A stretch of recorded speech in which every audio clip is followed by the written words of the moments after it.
দিল্লি যাওয়ার জন্য প্রস্তুত থাকুন। আমি আপনাদের কথা দিচ্ছি, আপনারা হাত তুলে বলুন সবাই দিল্লি যাওয়ার জন্য প্রস্তুত। অনেকে ভাবছে জয় বাংলা বললে নাকি বাংলাদেশি বলে বিজেপি আখ্যায়িত করবে। বাংলার মাটি এমন শক্তি, ভারতবর্ষের রাষ্ট্রপতি বাংলার মাটিতে দাঁড়িয়ে জয় বাংলা বলে গেছে। জয় বাংলা।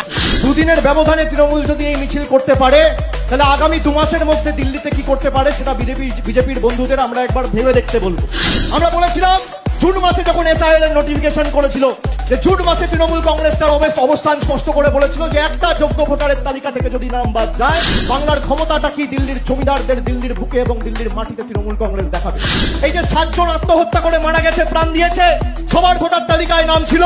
যখন ইচ্ছা যাকে ইচ্ছা বাংলাদেশি বলে আখ্যায়িত করে ডিপোর্ট করে দিচ্ছে। একটা অন্তঃসত্ত্বা মহিলা, তার 6 জন পরিবারের সদস্য সহ তাকে, যেখানে হাইকোর্ট রায় দিয়েছে তার মায়ের ভোটার তালিকায় নাম রয়েছে, তার বাবার ভোটার তালিকায় নাম রয়েছে, 2002 এর খসড়া তালিকায় নাম রয়েছে, তাকে বাংলাদেশি বলে ডিপোর্ট করে বাংলাদেশে পাঠিয়ে দেওয়া হয়েছে। জবাব বাংলা দেবেই। এবং নেত্রীকে আমি শ্রদ্ধা জানিয়ে তার অনুমতি চেয়ে আমি আপনাদের বলছি, এই যে 7 জন প্রাণ দিয়েছে সবাই যোগ্য ছিল, ভোটার তালিকা থেকে সবার নাম বাদ গেছে। আগামী দিন তৃণমূল কংগ্রেস দিল্লি যাবে এবং এসআইআর এর প্রতিবাদে বাংলার ক্ষমতা কি সারা ভারতবর্ষকে দেখাবে। দিল্লি যাওয়ার জন্য প্রস্তুত থাকুন। আগে যখন মানুষ ভোট দিত, মানুষ ভোট দিয়ে সরকার নির্বাচিত করত, আর প্রধানমন্ত্রী নরেন্দ্র মোদীর সরকার এখন পছন্দের ভোটার বেছে নিচ্ছে। আপনি ভাবুন, মানুষ বাঁচত সরকার, আর আজকে সরকার বাঁচছে ভোটার। বিয়ের অবস্থা। গত পরশুদিন অমিত শাহ একটা সাক্ষাৎকারে বলেছে, যারা ভারতবর্ষে জন্মায়নি তাদের ভারতে ভোটাধিকার প্রয়োগ করার অধিকার নেই।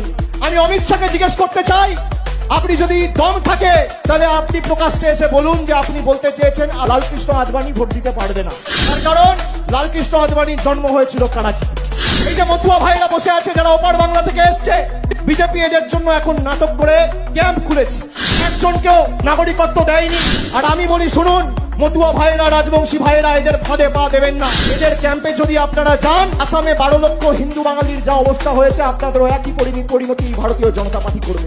আমি মুখ থেকে বলে যাচ্ছি, যতদিন তৃণমূল কংগ্রেসের একটা সৈনিক এই বাংলার মাটিতে থাকবে, একটা মতুয়া ভাই বা একটা রাজবংশী ভাইকে বাংলাদেশি বলে আখ্যায়িত করে বাংলাদেশে ডিপোর্ট করতে আমরা দেবো না।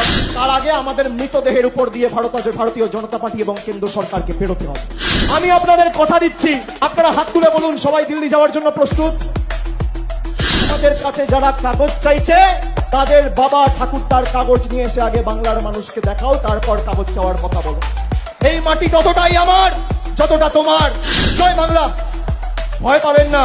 অনেকে ভাবছে জয় বাংলা বললে নাকি বাংলাদেশি বলে বিজেপি আখ্যায়িত করবে। বাংলার মাটি এমন শক্তি, ভারতবর্ষের রাষ্ট্রপতি বাংলার মাটিতে দাঁড়িয়ে জয় বাংলা বলে গেছে। কারোর ক্ষমতা নেই। বলবেন, গর্ব করে বলবেন, বুক ঠুকে বলবেন, আওয়াজ উঁচু করে বলবেন, জয় বাংলা, জয় বাংলা, জয় বাংলা।